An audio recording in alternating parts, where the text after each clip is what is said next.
Boa noite, turminha, fraternidade, grupo do Oração Ação,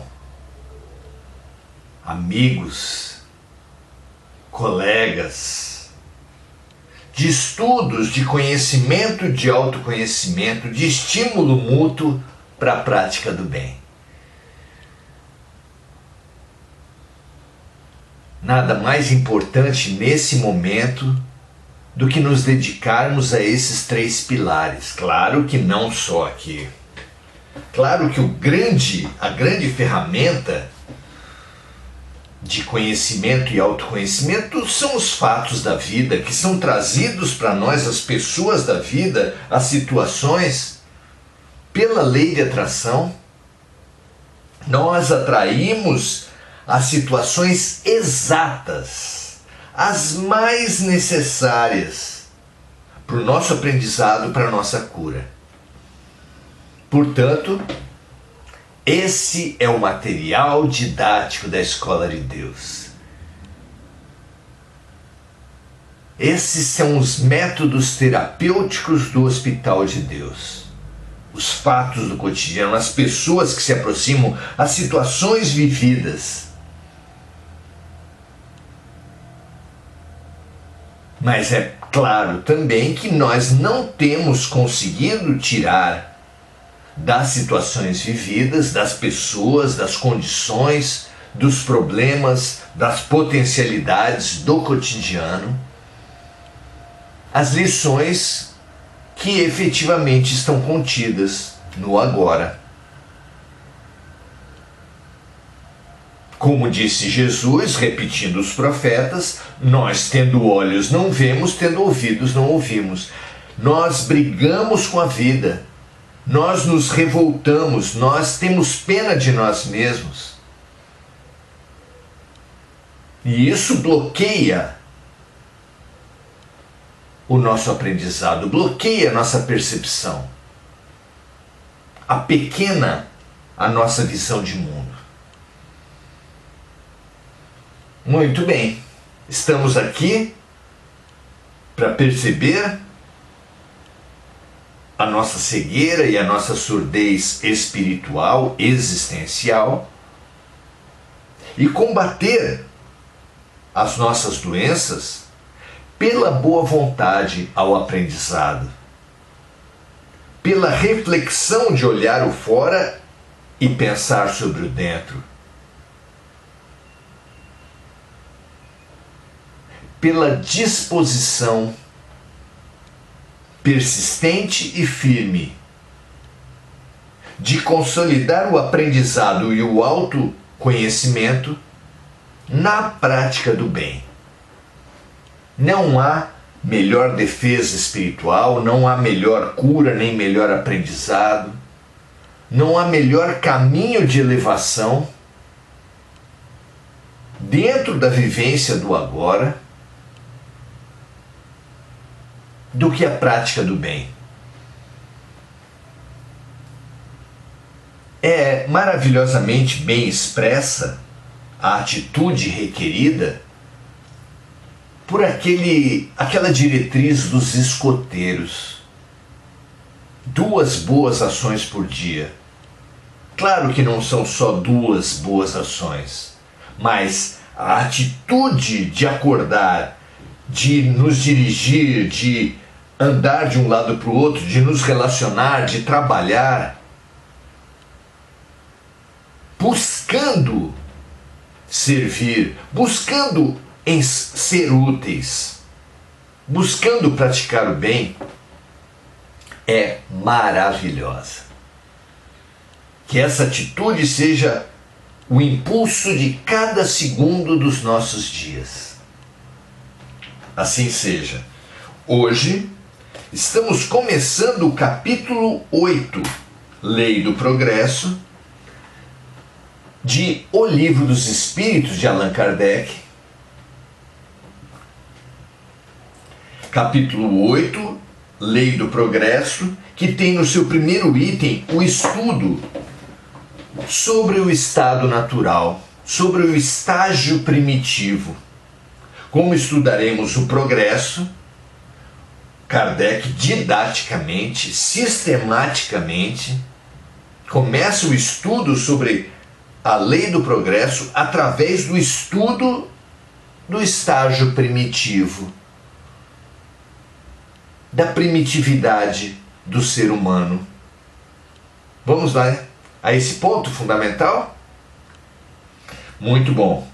Então, estado natural, pergunta 776. Kardec pergunta assim: o estado natural e a lei da natureza são a mesma coisa? A resposta dos espíritos é não. O estado natural é o estado primitivo.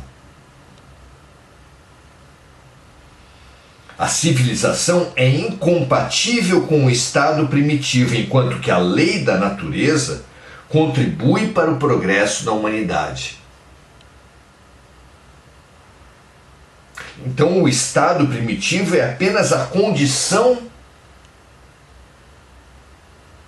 do ser humano, é o estado natural do ser humano assim que ele emerge, assim que ele passa do reino animal ao reino hominal.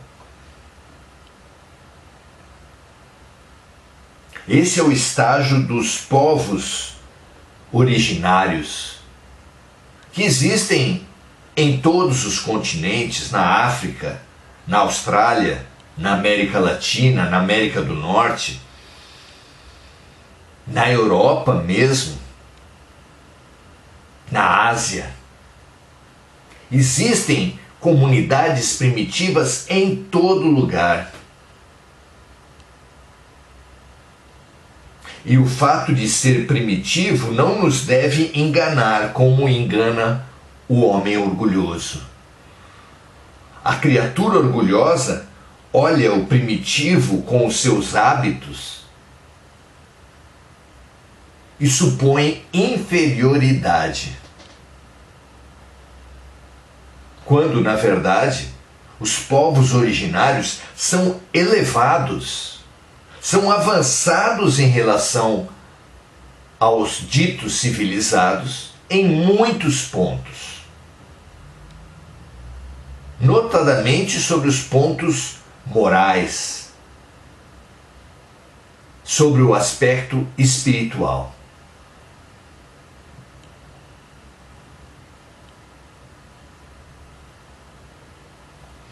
Então, o estado primitivo é esse estágio em que nos encontramos quando estamos ainda nas fases iniciais do progresso da criatura humana. E as leis da natureza são as regras do jogo da evolução, dentro das quais devemos nos mover para evoluir, crescer, nos emancipar. Vejamos o comentário de Kardec. O estado natural é a infância da humanidade e o ponto de partida do seu desenvolvimento intelectual e moral. E é como ponto de partida que Kardec começa o estudo da lei do progresso, pelo ponto de vista da primitividade do estado natural, do estado primitivo. O homem, continua Kardec no seu comentário, sendo perfectível, isto é, podendo se aperfeiçoar, e tendo em si o princípio do seu aperfeiçoamento, não está destinado a viver para sempre no estado primitivo. Claro que não. É uma fase de seu desenvolvimento. Como também não está destinado a viver perpetuamente na infância da vida física. Assim como a infância, a pré-adolescência, a adolescência, a juventude são fases do desenvolvimento humano no corpo físico, a primitividade espiritual é uma das fases, é a fase inicial do desenvolvimento espiritual, intelecto, moral da criatura humana. E termina um comentário de Kardec da seguinte forma: o estado natural é um estado transitório e o homem liberta-se dele pelo progresso da civilização. A lei da natureza, ao contrário, rege a humanidade inteira e o homem se aperfeiçoa à medida que melhor compreende e melhor pratica essa lei. Vejam o alcance de um livro como esse, o Livro dos Espíritos, que avança, que propõe à humanidade um avanço na compreensão das leis que regem a evolução, que regem a criação, que regem a relação da criatura com Deus e de Deus com a criatura. Claro que não é o único esforço nesse sentido. Citamos aqui o Caibalion, 7 leis herméticas que se propõem a explicar exatamente as leis através das quais os universos, as coletividades e as criaturas evoluem, se movem, crescem. Compreender as leis é fundamental. Aqui mesmo na Terra, numa situação de conflito, quando você bate um carro e percebe que a pessoa que sai do outro carro é, por exemplo, um advogado, ou um juiz, ou um promotor, você teme, porque a pessoa que conhece as leis, o condômino que conhece as leis do condomínio, o político que conhece o regimento da Câmara, o sócio que conhece as normas do clube, o cientista que avança mais do que o homem comum no conhecimento das leis físicas, todos esses se movem de uma maneira mais segura e mais consciente nos seus respectivos campos de atividade. Pois a criatura humana que avançar no conhecimento das leis da natureza, das leis da vida, das leis do progresso, terão muito melhores condições de conduzir-se, de tomar boas decisões, de compreender o movimento da vida. Muito bom, questão 777. Kardec pergunta assim: no estado natural, que é o estado primitivo, o homem, por ter menos necessidades, não possui todos os problemas que cria para si mesmo no estado mais avançado. O que pensar da opinião dos que consideram o estado primitivo como o da mais perfeita felicidade sobre a terra?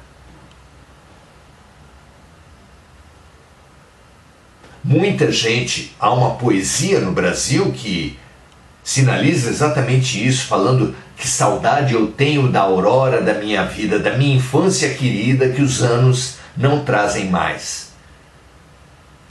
Poesia que diz o seguinte: eu era feliz e não sabia.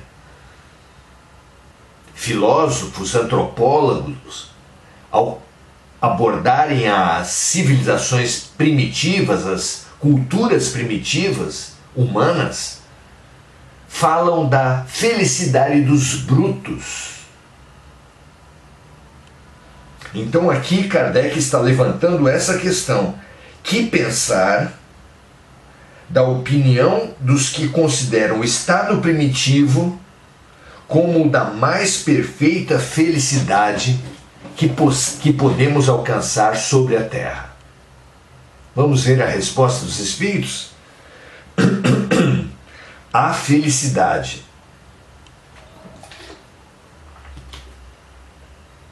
A felicidade no estado primitivo é a felicidade do bruto. Existem pessoas que não compreendem outro tipo de felicidade. A felicidade de comer quando tem fome, de beber quando tem sede, de ter relações sexuais na época do cio,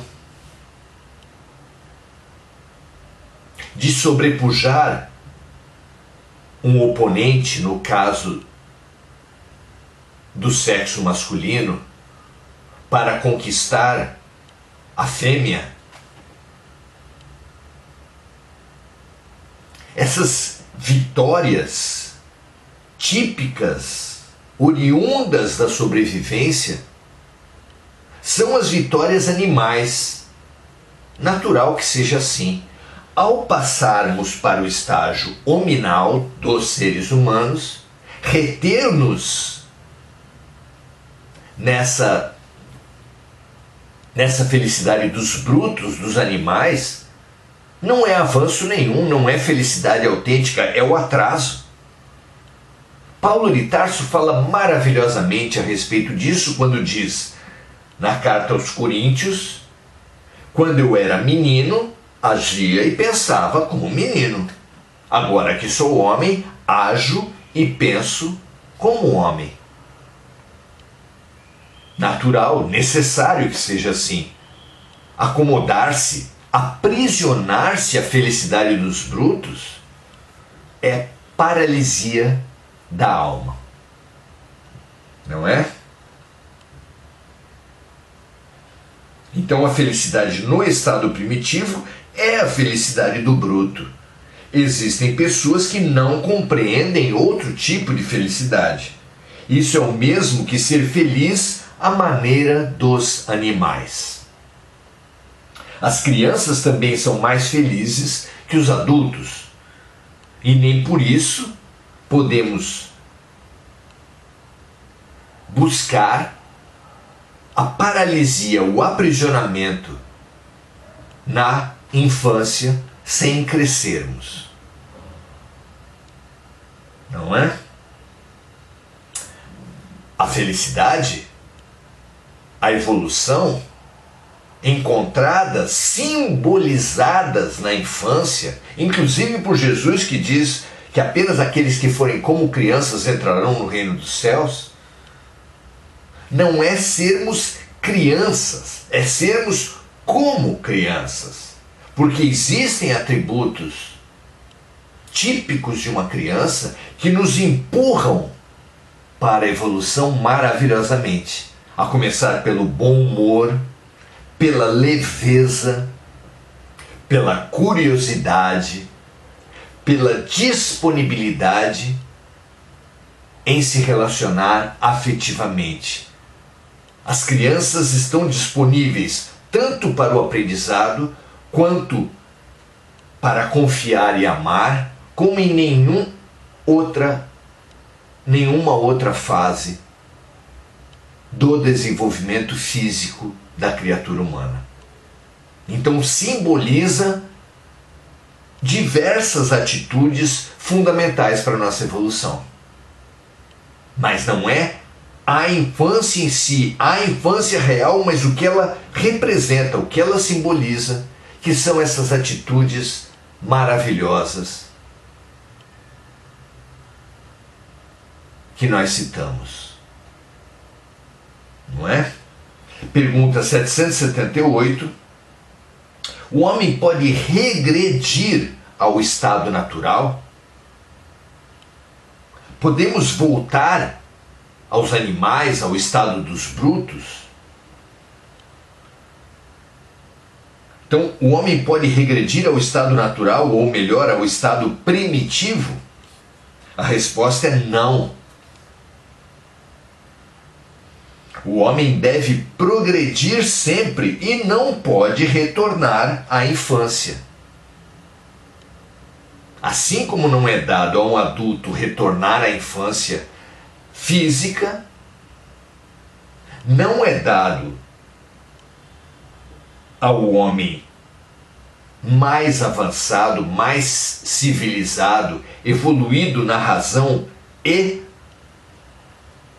na moralidade, retornar, voltar a ser animais ou mesmo os mais brutos dos povos primitivos. Por que dizermos os mais brutos? Porque entre os povos primitivos, em missão, encontram-se grandes luminares, tão grandes que se dedicam a encarnar entre povos primitivos e fazê-los avançar. Então, quando dizemos povos primitivos aqui, como sinônimo do estado natural, do primeiro momento da criatura humana, logo após emancipar-se do reino animal, dizemos a média das criaturas que estão no estágio primitivo, sabendo, porém, que encarnados entre eles há, assim como encarnados, como junto a todos os espíritos, inclusive malvados, inclusive sombrios, assim na terra como no céu, há sempre um embaixador da luz, um representante de Deus. Ninguém nunca está só.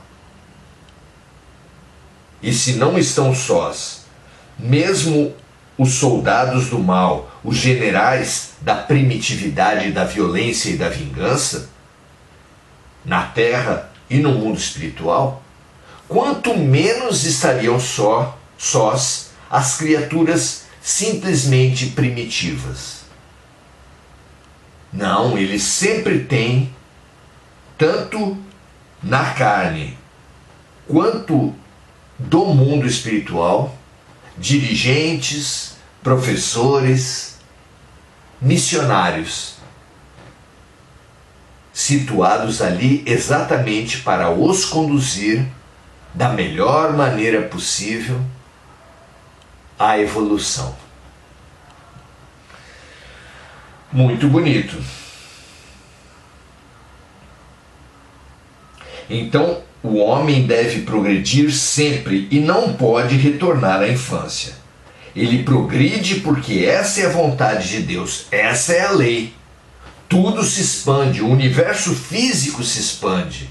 As próprias espécies evoluem, como mostrou Charles Darwin. Evoluem no corpo físico.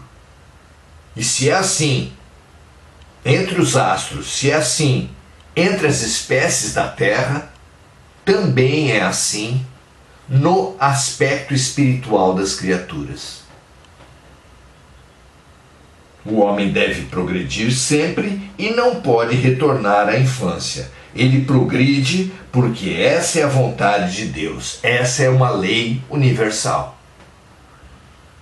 Pensar que ele possa retornar à sua condição primitiva seria negar a lei do progresso. Negar a expansão como uma lei da criação humana. Que assim não seja, que nós, ao contrário, compreendamos essa lei, compreendamos essa regra dentro da qual tudo se move, do átomo ao arcanjo, passando pelos vegetais, animais, hominais e anjos. E conhecendo essa lei, nos situaremos, compreenderemos e evoluiremos com mais lucidez e mais consciência. Muito bom, que assim seja para todos nós.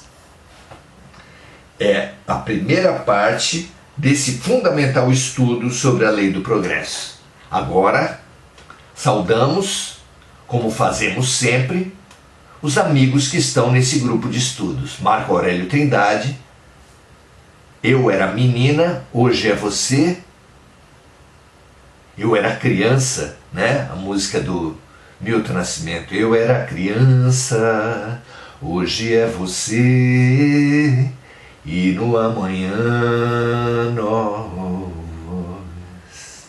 Muito bonito, bela lembrança, Marco. Mônica Silva expressando sua gratidão, Enir Cajazeira também, Adelaide Dias,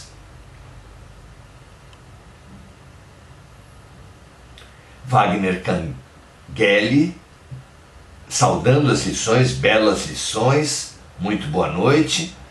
Hugo Souza expressando sua gratidão, Andréa Santos, Mônica Silva remetendo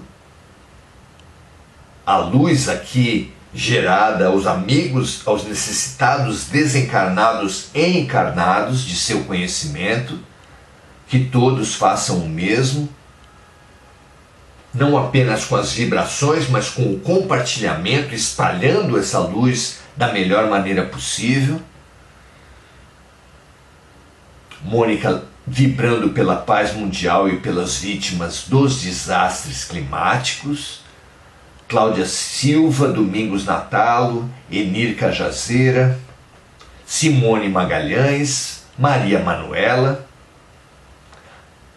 dando o seu boa noite, Noêmia Félix, fazendo suas vibrações também para encarnados e desencarnados, e Andréa Salvatore, nossa amiga, nossa colega de sala de aula. Muito prazer estar com vocês, muito feliz por essa comunhão, e até amanhã, nesse mesmo horário. Venha conosco, continuemos em nossos estudos. Grande abraço, até amanhã.